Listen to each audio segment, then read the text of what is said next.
and you're all on mute. I'm not. I hope you can hear me okay. There again, if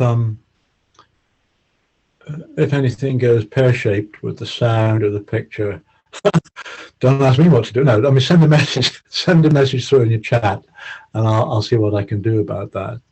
And there again, when we get to at the end, questions and whatnot, please, you'll be unmuted. I'd encourage people to sort of speak up, or alternatively just send a message through by chat. And Wongdu willing, I'll pick it up in chat.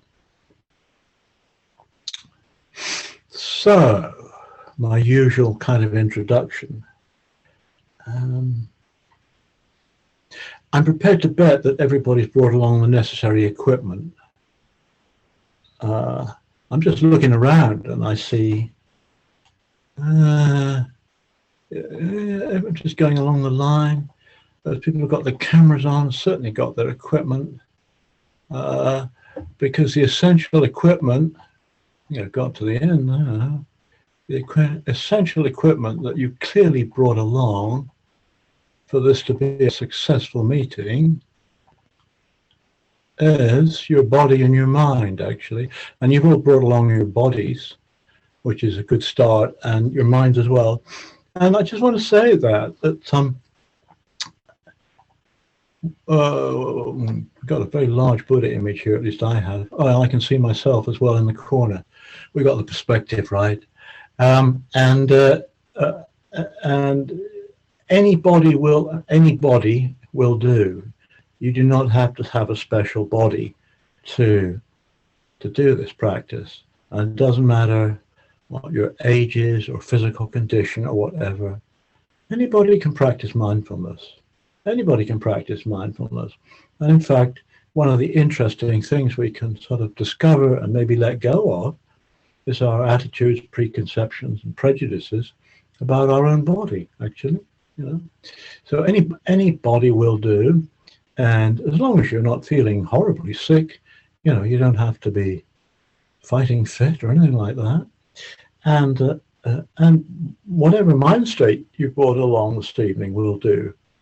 There again, often we think have to be peaceful, calm, loving and kind, all of that sort of thing. But actually, if we're feeling very grumpy or very down, not a problem. In fact, very good to practice with a negative mind state. I mean, just to show that it's as workable, it's workable as having a peaceful mind and so on. So you brought along just the right equipment, the right sort of body, just mind, just as it is. And then all I ask is I can't check on this, of course, but what I'm asking is that you've brought along sort of an attitude of open-minded curiosity. And that's particularly good, helpful, and easy if you're a complete beginner. And I've no idea how many people are total beginners and how many of you are accomplished yogis from lifetimes of practice. But just an open-minded curiosity is really terribly helpful, with no expectations or targets or anything like that at all. If you can just leave that alone for a bit, it's going to help the practice. So just curiosity, an attitude of, what is this then? What's all this about? What is this? Let's explore it. Let's suck it and see. And that's very much the Buddha's attitude to his teaching, actually. Try it and see. And if it works, that's great. If it doesn't work, well, no hard feelings. It's that sort of attitude. Rather a scientific attitude. Let's investigate this. Let's have a look at this and see what it's all about. And what I want to do there again, at the start of this period of meditation, there may well be people who have not come before. Great, that's very good, particularly welcome. And so just a word or two about the way I see things panning out this evening between now and 8 o'clock or whenever you decide to leave. I'll just give a bit of guidance, general tips, practical tips, I hope, on this practice of mindfulness. I suspect, absolutely indistinguishable from what you'd get out of a secular mindfulness course, evening, or whatever. Same sort of thing, same sort of stuff. Basic mindfulness practice. It's like this. This is how you do. This is how you do it. This is how you do it. And then we'll do that for a little while. And I'll say I'll try and give plenty of guidance. And some of you may find it too much, but then if you're an experienced yogi, you will not attach to it. You will let it go and bring your attention back to whatever meditation object you use.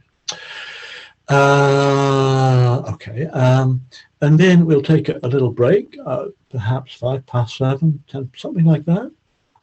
And I've got a few things I'll say, which I think are specifically targeted towards people who are Buddhists, like whatever that means. You know, there's, as you can probably see from that delicious, delightful picture, Buddha image. You've come to the Buddhist Society tonight, or rather, you've invited the Buddhist Society into your own home. So this is what I'm going to do is then say something about mindfulness, as part of the Eightfold Path. Buddhists do it. Why do they do it? You know, that try and tackle that sort of issue.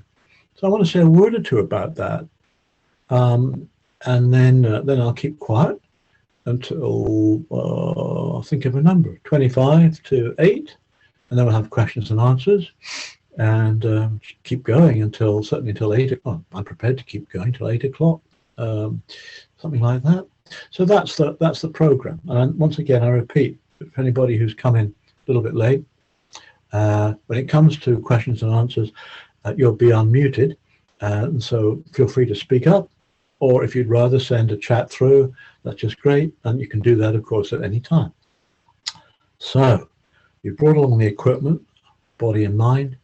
You've come with an attitude of open-minded curiosity, I hope. Right? What do we do next? We're going to sit meditation and cultivate mindfulness, whatever that means.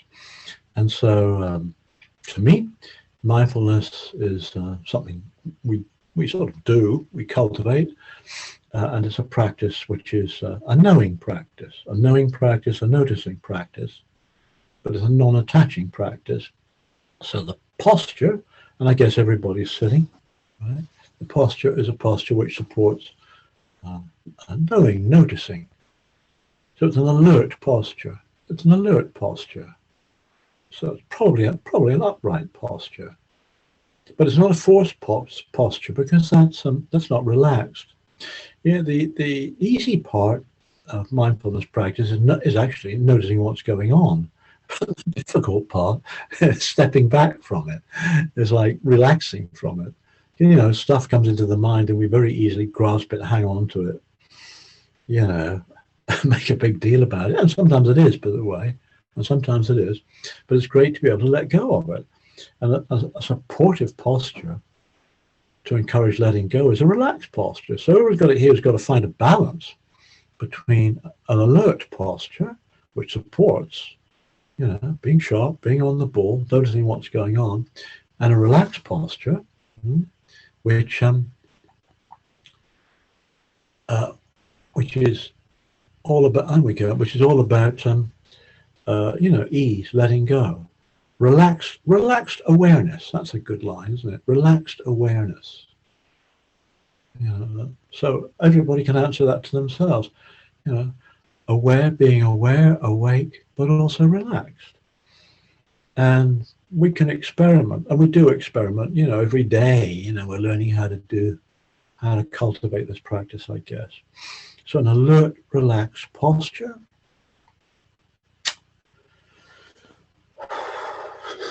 Park your hands somewhere. I'm sitting here and I've got a cushion on my lap. Put my hands on the cushion, but out of the way.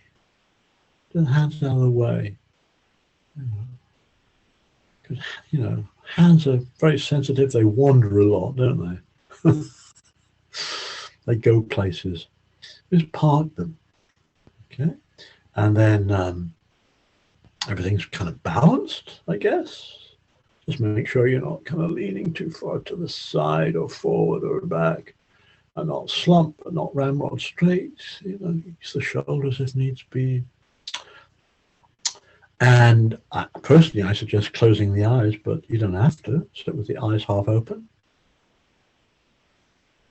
Now, the reason I absolutely insist on having that nice Buddha image up there is so that if anybody wants to, spend 20 minutes looking at a Buddha image, that's not going to do you any harm. So eyes closed or half closed.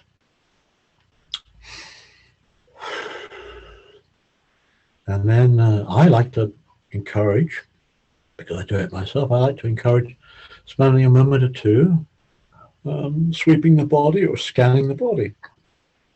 How's the body feel? Just in terms of elementary sensations, not opinions. Opinions about the body are totally irrelevant at the moment. But how's the body feel? Things like pressure and heat and movement.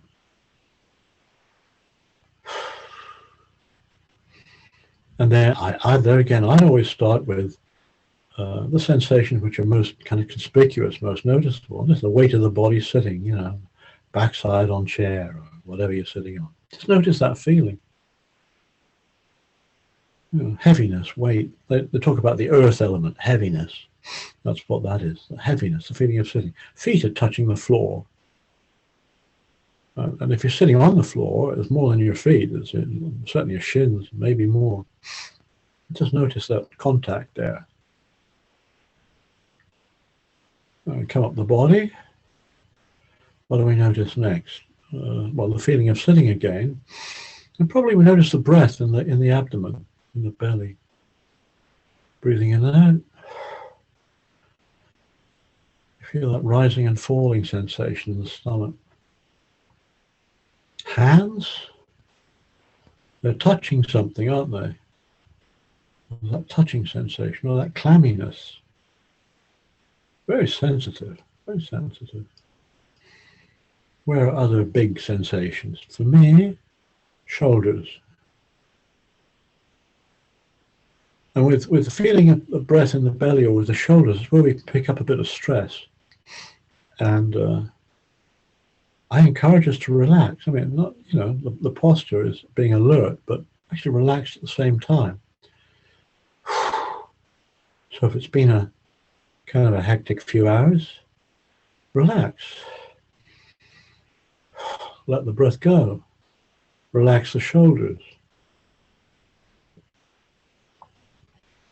So it's like feeling of sitting, feet and shins if we're on the floor.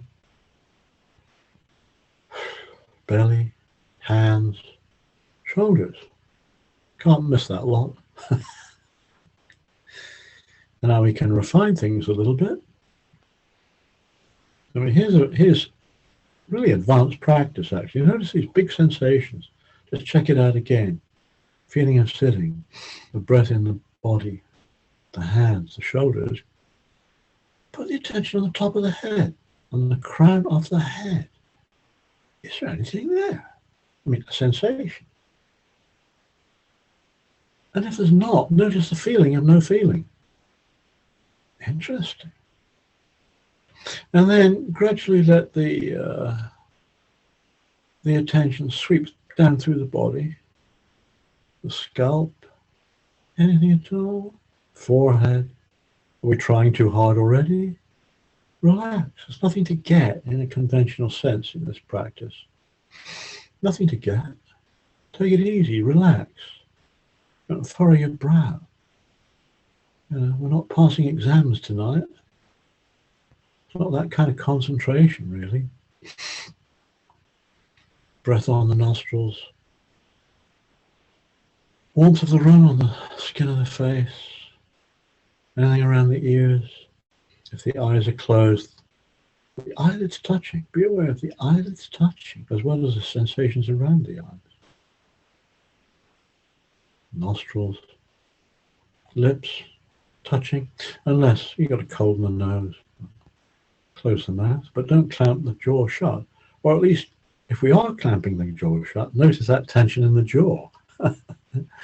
You can, so much to learn from just scanning the body.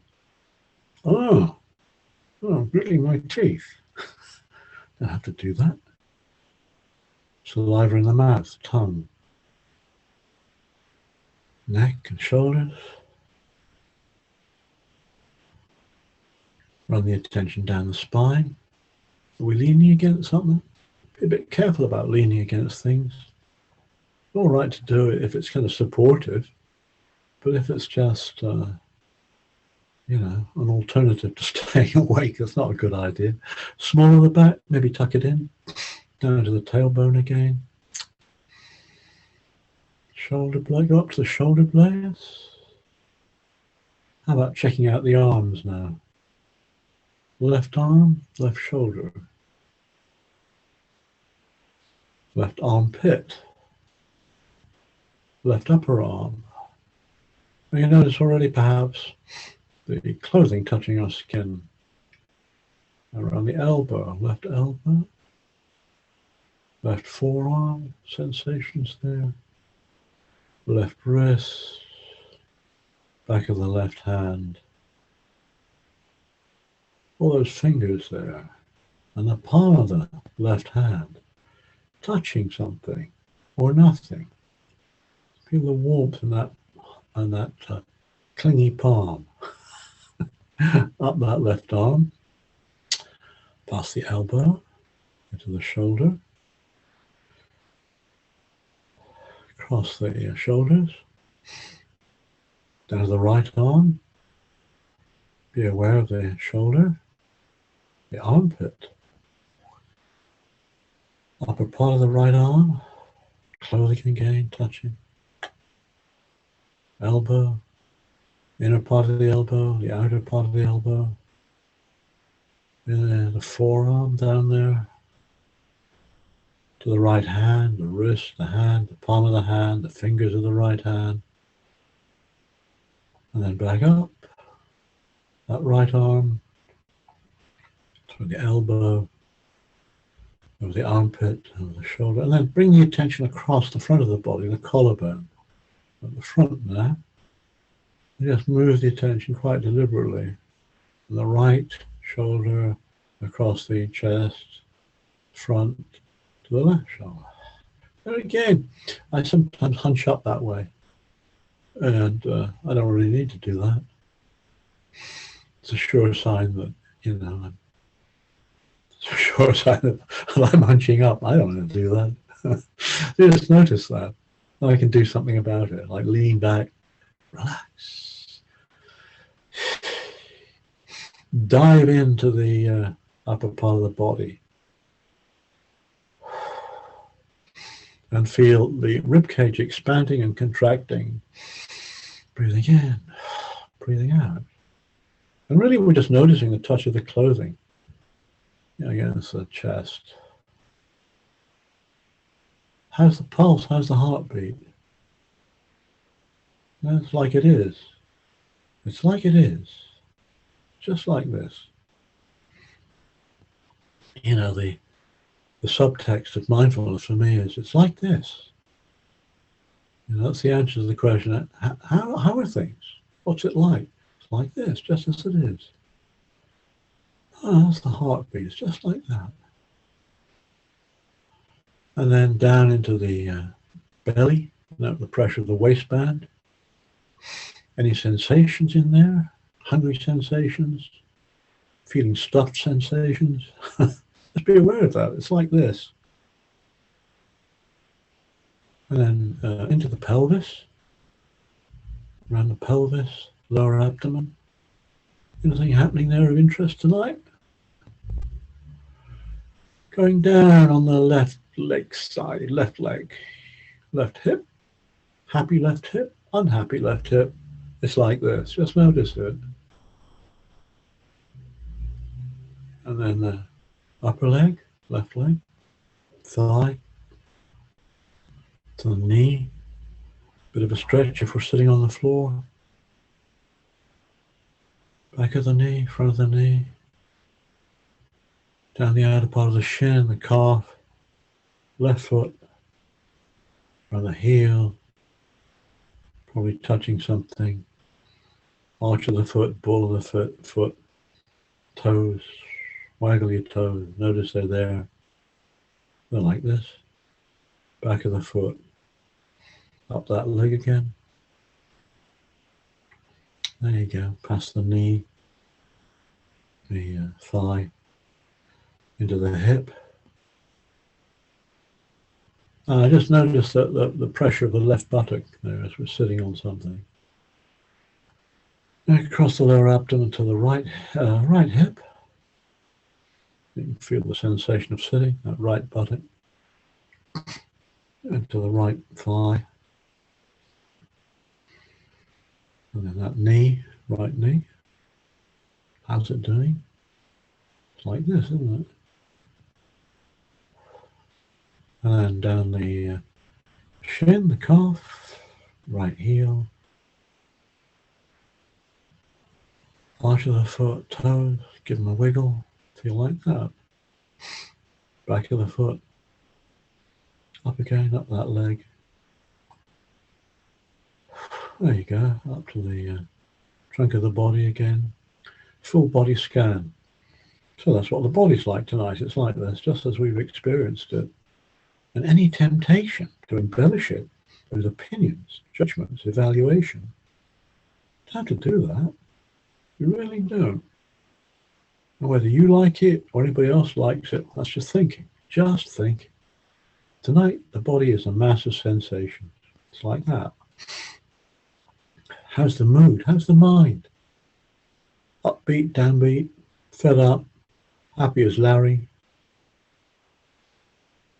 a bit tense. Not on my mind tonight. Just notice it. There's no denying it. It's like the way it is. We just notice that. This is what we brought along tonight.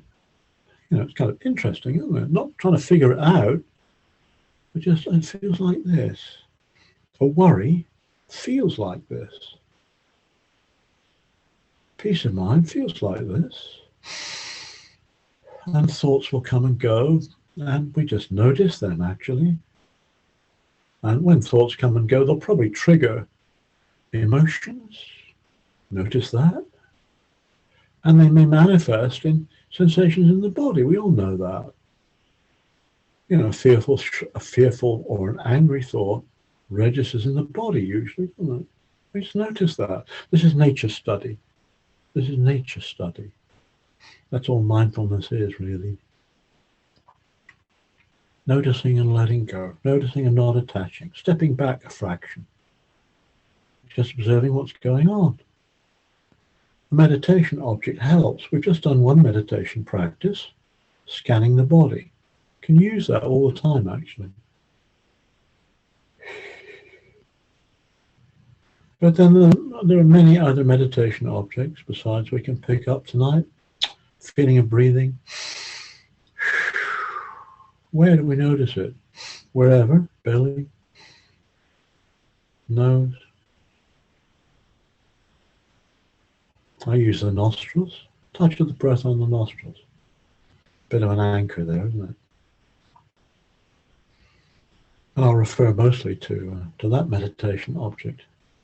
The Buddha recommended it. It's good for all types. You can't get into trouble using it. It's there all the time. You don't have to go to the Buddhist Society to discover it. In breath, out breath.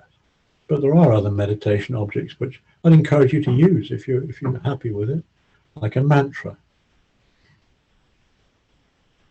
Peace, peace. Om Mani Padme Hum. Nam Myoho Renge Kyo. These are all little anchors, aren't they, for stabilizing the mind a bit. Or the sound of silence. Inner listening. Ooh. Try the breath. Can't go wrong with the breath. No doubt about it. You know, we could debate all night what the sound of silence is all about.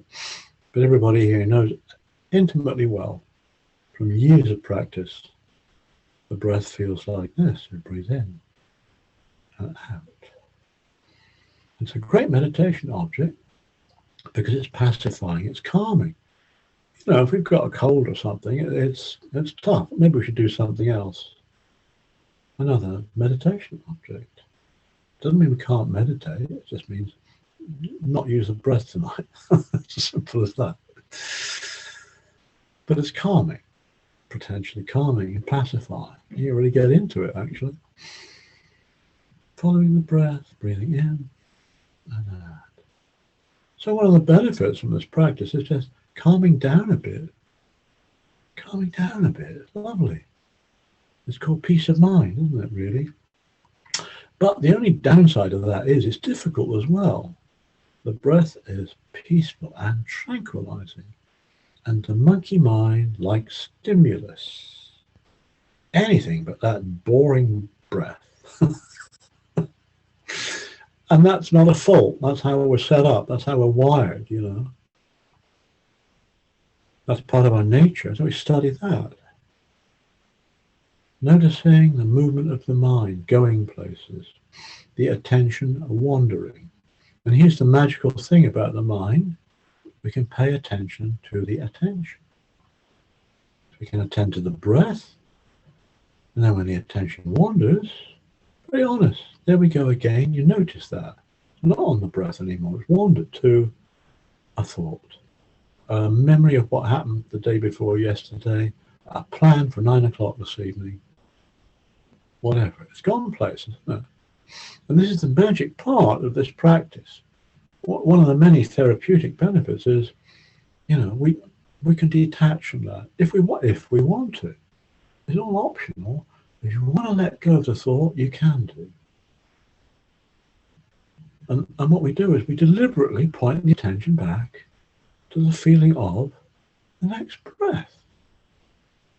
That's the hard part, to deliberately let go.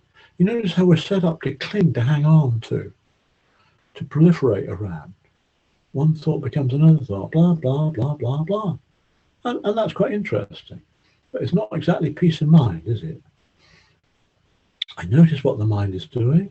I don't beat myself up for it. It's a nature study. You know, the monkey's being a bit ape-like this evening. You know, it's not a problem. Just let go of what it's hanging on to and point the attention back to the feeling of breath. Try it for a bit. Breathing in and out.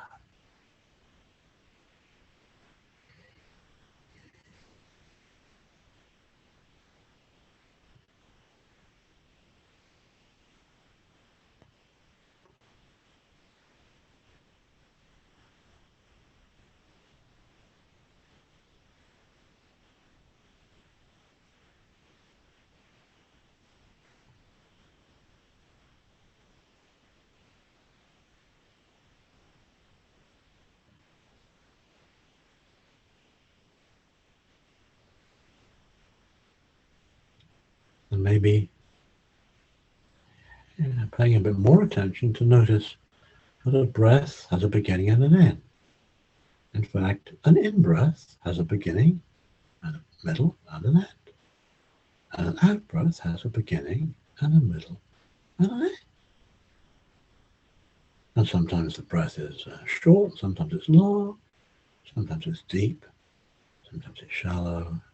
How interesting. And we're not trying to control it, we're just observing it.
So please just stretch, wriggle, move around, have a glass of water.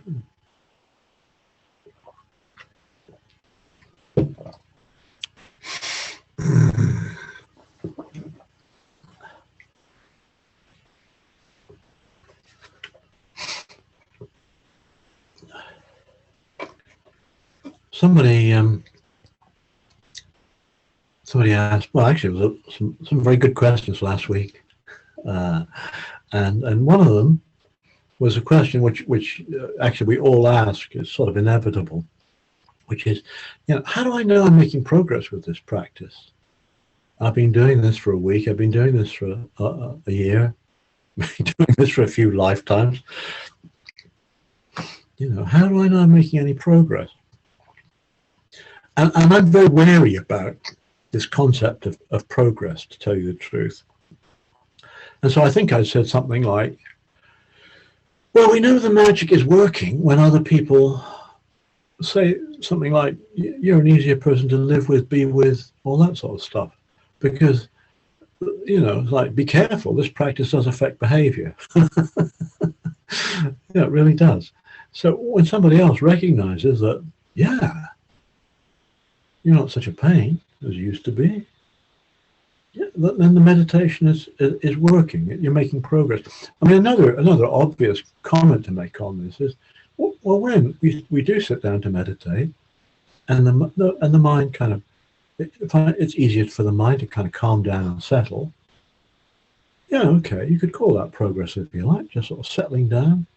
What I'm trying to avoid, though, is the idea that progress in this practice is a sort of a striving to do something, to make something. It's a striving, going for something, goal-orientated and all that. I mean, I know as a Buddhist behind all of this, there's an aspiration. Simple aspiration, really, full and complete liberation from suffering, but I'm not trying to do that tonight. I'm just sitting and watching what goes on, actually. So it's not that sort of striving to do something, to, I've got to make progress. You don't. It's more like what happens when we get the conditions right. When the conditions are right, naturally, something happens. We could call it progress if you like, but rather it's the way you get there, which is very different. And it's like this.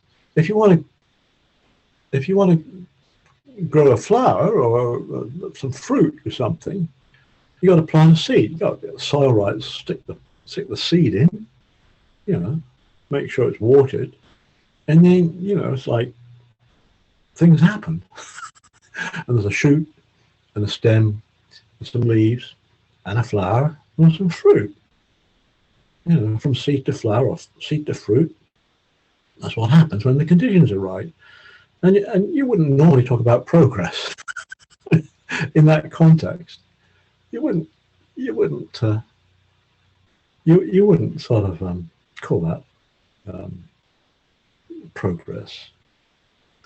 So let's have a little look at this again. And so initially, meditation is obviously something we do. It's definitely a practice. We've all been doing it, for the last 20 minutes or so. So, we make a bit of space in our lives. We sit, we do walking meditation, or we breathe, we use a mantra, we scan the body, all this kind of thing. These are doing things, and we're doing it to cultivate, basic mindfulness, basic bog standard secular mindfulness. It's sort of present moment awareness, isn't it? We're in the present moment, and whatever comes into the mind, we just notice, we relax, we let go. That's it. That's it. And you have to do various things, make a bit of space, sit, breathe, mantra, scan the body, notice and let go. And what happens then? The mind calms down. If you do that, the mind calms down. It sort of declutters. Things get a bit simpler, don't they? And those in turn are the right conditions for, if you like, the next step from a Buddhist point of view. Things get interesting then. It's sort of you moving from a doing activity to doing things. We've just done it. Supports understanding. Because when the mind kind of calms down and declutters and becomes, maybe a bit sharper, you can understand in detail what's going on in the mind. You can just observe feelings and moods and emotions and thoughts and all the rest of it coming and going. There's the coming and going aspect of the impermanence of it, the anicca of it, Buddhist term, just impermanence, the way things change. It's like, just like sounds come and go, a beginning and an end. So physical feelings, it's intriguing, isn't it? When you're scanning the body, not as a deliberate exercise, but when you're just aware of sensations in the body, sometimes there's the breath, there's warmth, there's movement, there's discomfort or ease. Change, non-stop change, isn't it? We're bombarded by sensations coming and going, changing. We notice our habits as well. And breathing, you notice breaths have a beginning and an end. Breath ends and then it begins again. And thinking, that's interesting, isn't it? Thoughts come and go. You notice a change there.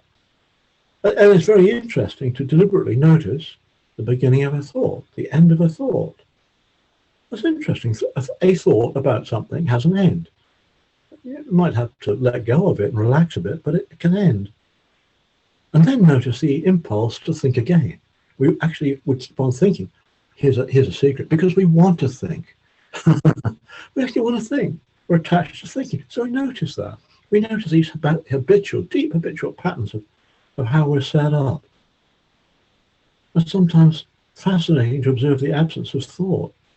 So this is what they call intuitive understanding, isn't it? What we're learning is not from a book or really concepts at all. We're learning all this stuff about change and impermanence by first-hand experience. It's our intuition. And it's very good at the end of a period of meditation, quite deliberately to think, well, what have I learned tonight? What have I learned tonight? First of all, we calm the mind down. We do something quite deliberately to settle the mind, to calm the mind down. And then we observe a calmer mind to understand what's going on, to understand our conditioning, actually, to understand our conditioning and how all these conditions come and go, actually. If we let them, they come and go. And then actually, this understanding, once we've done something and learn to understand what's going on, that these are the perfect conditions for a complete shift in perspective, you see. For knowing what's going on from, we've been understanding, noticing, knowing what's going on in the mind, be like the contents of the mind, the comings and goings of feelings and moods and thoughts and blah, blah, blah, all this stuff, right? And as we notice their changes and, their endings in particular, we notice an absence of a sensation, the absence of a sound, the absence of a sensation, the absence of a thought. So there's a sort of a shift in perspective from knowing the contents of the mind to that knowing process itself. Doing leads to understanding, leads to knowing the mind itself. I think about this in terms of a sort of a shift in perspective from focusing on the movie, the action, the plot, and all the drama, to noticing, knowing the screen itself, which supports all of this. Just knowing. And if you want to call that progress, I'll whisper it. I think it is. From doing to understanding to just knowing the way things are. So that's enough. So let's do a bit more practice. And I will give minimal guidance this time. And then, as I say, we'll have questions and answers. And I'm delighted to feed any chat or anything like that comes through.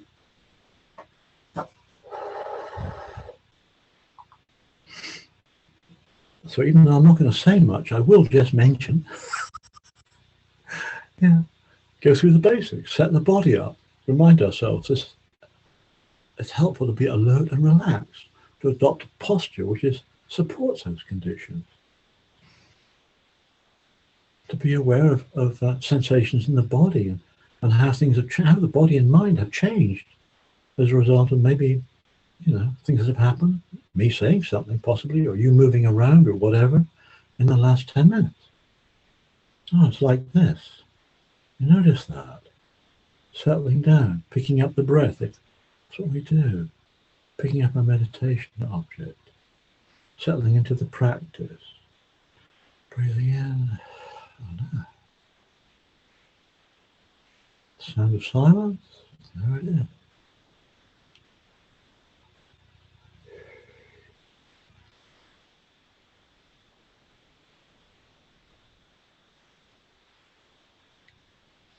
And then perhaps paying a little more attention,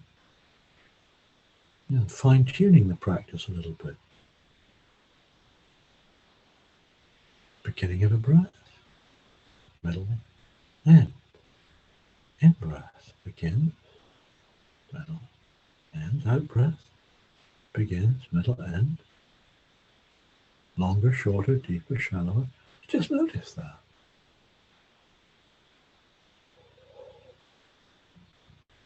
Thoughts will come and go. You notice that. Sensations will come and go. Pay attention to when there's no sensation. Pay attention to, we're not aware of the breath. Pay attention to the attention.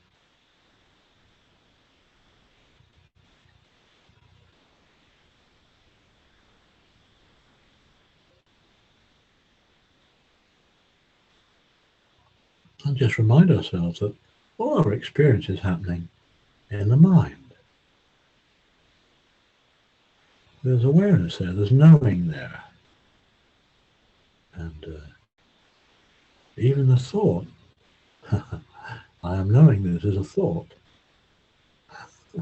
That's just another thought, isn't it?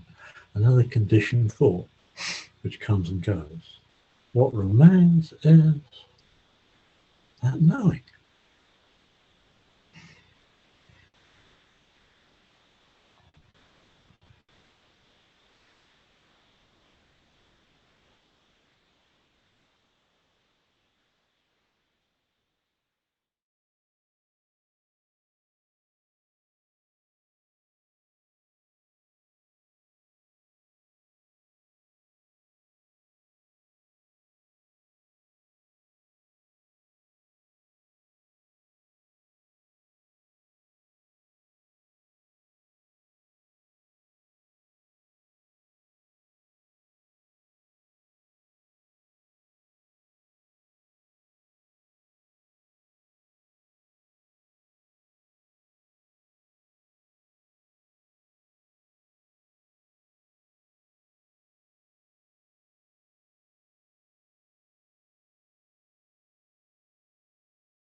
So please unmute, or Wonglu, please unmute everybody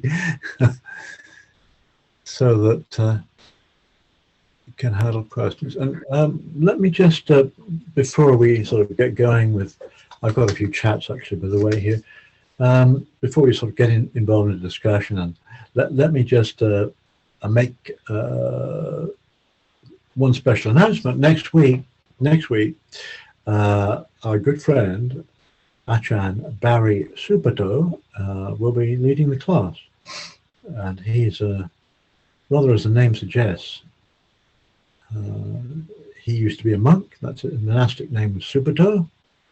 Ajahn is just Thai word for any sort of teacher, and Barry is the name I've known him as for a very long time actually, and he's now living in Spain. And so Barry, and he comes to the class once a month, I'm pleased to say, and so he'll be doing it next week. So do come, bring friends. Then what I usually say every week, or I try to remember to say, there are lots of other meditation, well, quite a few other meditation classes the Society puts on that you're welcome to zoom into, specifically on Monday lunchtime, on Friday lunchtime, and on Sunday morning. So feel free to go to them. You can find a link on the website. So please do that. And the other thing I've got to mention is, I sort of hinted at it last week. You know, like in the first part, just going through sort of basic mindfulness practice that you could do anywhere, you know, at any mindfulness class. The difference is it's free. It's free. And I just flagged that up because the Buddhist Society would love you to make a contribution. And which most of the things I think online at the moment are free, but there are some classes where you're really supposed to be a member, I think. And anyway, you know, it's like the Buddhist Society, like many other Buddhist organizations, it depends on donations. And should you feel the urge after the class to make a contribution, I'm assured by Mission Control that if you go to the Society's website, somehow you can click your way around it and give away all your life savings. No, actually, pennies will do. We're very grateful for anything. Right, so I now have a few things in the chat box here. Right. Somebody says, I suddenly found I could sit longer for 10 minutes, 20 or 30. I saw that as progress. You're absolutely right. Of course, very good. I mean, that's progress. I think I should have said that if you're finding meditation easier to sit longer, great, well done. Yeah, certainly that's progress. If you're actually enjoying meditating, you can count that as progress. It doesn't have to be a hard slog. And even if it is a hard slog, appreciating that these difficulties, you know, we're very vulnerable when we sit meditation. All kinds of stuff can come into the mind. Not necessarily pleasant memories, for example. But if we learn that we can notice what's going on, but let go, if we find ourselves doing that, I feel that's progress. That's progress. And then somebody says they like the metaphor with flowers. You put a seed in and you get the conditions right. And Bob's your uncle doesn't say that bit. Okay, and there's a follow-up to that. But that's exactly right. I mean, it's, you know, you've got to do a bit of work. You don't have to come to the class. Do some basic meditation. You know, pick up a meditation object and work with it. And you're setting up conditions. We're setting up conditions when we do that. And then once you've planted the seed and you're putting a bit of compost and watered it, and if the sun does its stuff, then the seed will transform itself into a plant, a shoot, leaves, and a flower. And that's what we do. we do a bit of work initially, part one of tonight's meditation, and that sets up the conditions for understanding, deeply understanding what's going on, and then and that's the basis actually of letting go of all of that and just knowing. And it's setting up the right conditions, and then nature does the rest. That's the way of looking at it. That's the way of looking at it. And then the question is, should inhaling, exhaling go only through the nostrils, or the mouth, I guess? Or you can just notice the breath on the abdomen.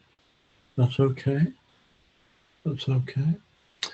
And then, are they? Oh, I see. Yeah. Okay. So the question about closing the mouth. Are you clamping the door shut, jaws shut, or are they just relaxed? Like that. The lips are touching, but relax the jaw. That's my suggestion. Or I mean, all this is about learning. So doing that brings attention to the fact that maybe I'm clamping my jaw. It's like, oh, don't have to do that. Don't have to do that. Should the teeth meet? No, just relax. Somebody's said, I've had a good time, I need to go. Have a good evening. Very, very new. Here's a great one.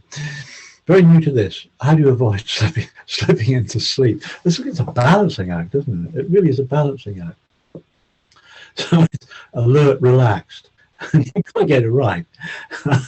It's walking the tightrope one way or the other. If you're too relaxed, you go to sleep, and if you're too alert, you get a headache probably because you're trying too hard. Well, how to avoid? By the way, this issue of drowsiness, dullness, and sleepiness is absolutely every meditator will encounter this. There's no doubt about it. It will happen. And then again, a lot of it is about getting the conditions right. So, if the way we've led our day, and maybe the previous evening, has not been very restful, let's put it like that. If you've been rocking and rolling all night, you're going to be pretty tired the next day. And that's called nature, So, I mean, just sort of think about the physical side of this. If we're absolutely whacked, if we're absolutely knackered, one can still meditate with it, but as you just pointed out, it's a bit more difficult, isn't it? It's a bit more difficult. And maybe dropping off into sleep is just, there again, nature's way of saying, hey, take it easy, back off a bit, But then there are all the other tricks of the trade. I suggest sitting in a well-ventilated room, right? I suggest doing what I did before I came to the class tonight, which is having a cup of tea or a cup of coffee. That helps. I suggest you can do this standing up, by the way. You can do standing meditation or walking meditation. Standing meditation is just doing exactly what we've been doing, but standing up, not so easy to go to sleep. And walking meditation, and then again, you can go online or something and see how to do that, but essentially it's just strolling, but with the attention on the process of walking, on the footfall. Instead of in-breath, out-breath, it might be right foot, left foot, right foot, left foot. And you're doing that with the eyes open for pretty obvious reasons. And it's really rather difficult to go to sleep. You don't see many meditators sleepwalking, meditating at the same time. That's difficult. Do that.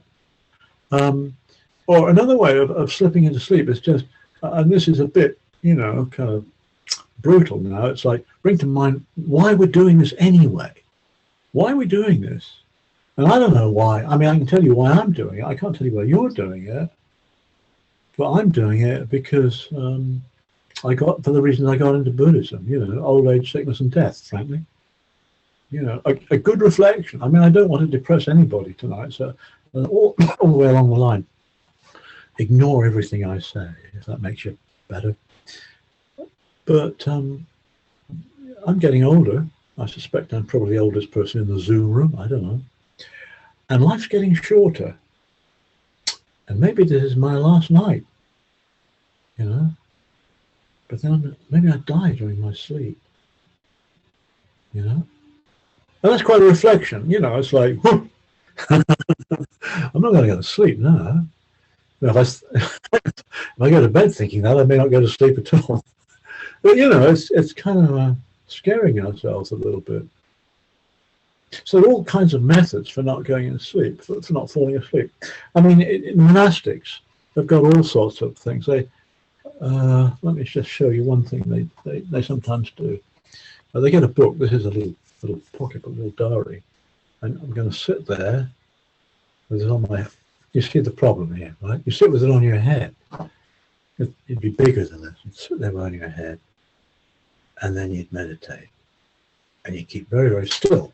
But as soon as you nod off, it falls off, and you're doing this with a bunch of other people. It's pretty embarrassing, actually. It's pretty embarrassing.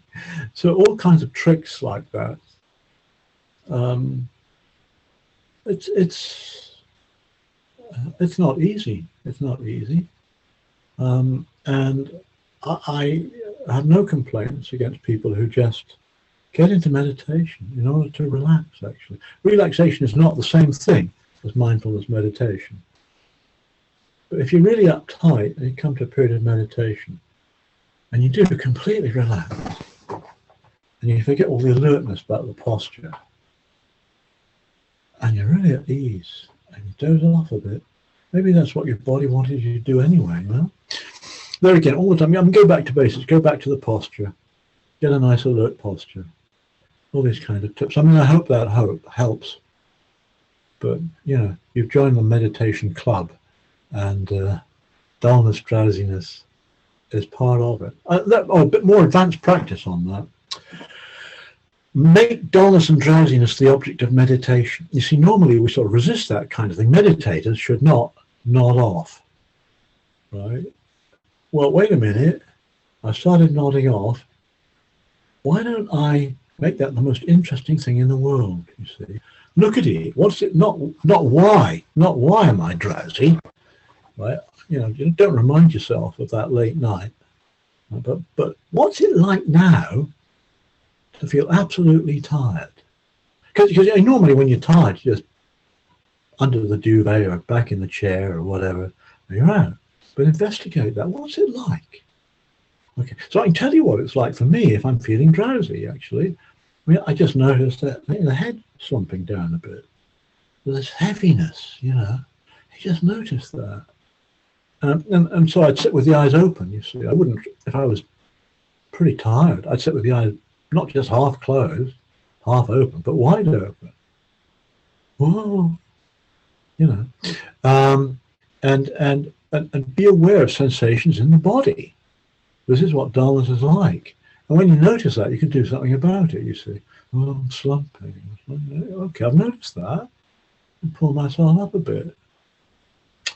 You know, so you make dullness the object of the practice. And by the way, you notice the mind as well wandering. So I've had a lot of experience of this. You notice the mind daydream. You pay attention to, you know, one's daydreaming. That's another indicator. You know, snap out of it. Snap out of it.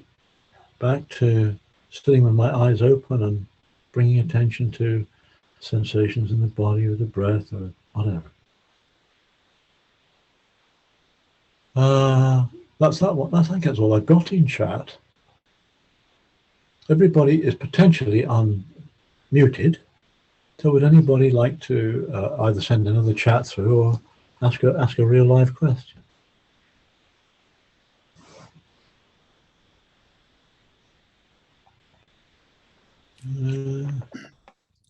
They can unmute the Colin. Yes. Yeah, yes. they can if they want. If you want to. Yes. Anybody want to ask a question or make a comment?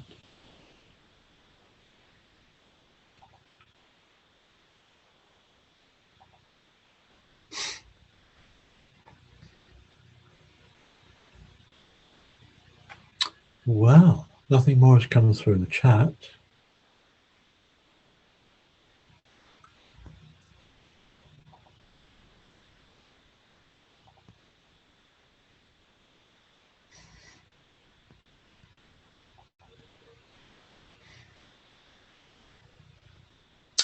Well, it's 10 to 8. And unless anybody has anything to discuss or anything like that, I guess we should think about ending the class.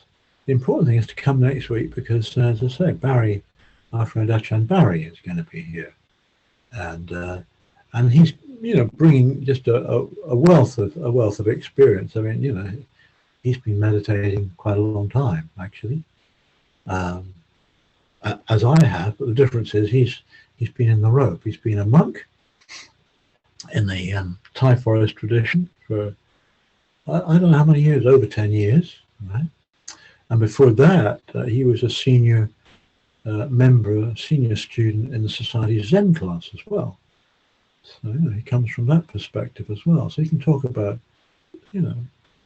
that sort of thing. So do come and say hello to him. Okay, everybody, thank you very much for coming tonight. Have a good evening. And take care over the next week. Look after yourselves. Be kind to yourself. Be kind to other people. Then you'll get a happy rebirth. How about that? That's quite a good deal, I'd have thought. Okay. Good night. Take care. And thank you, Wongdu, for hosting us.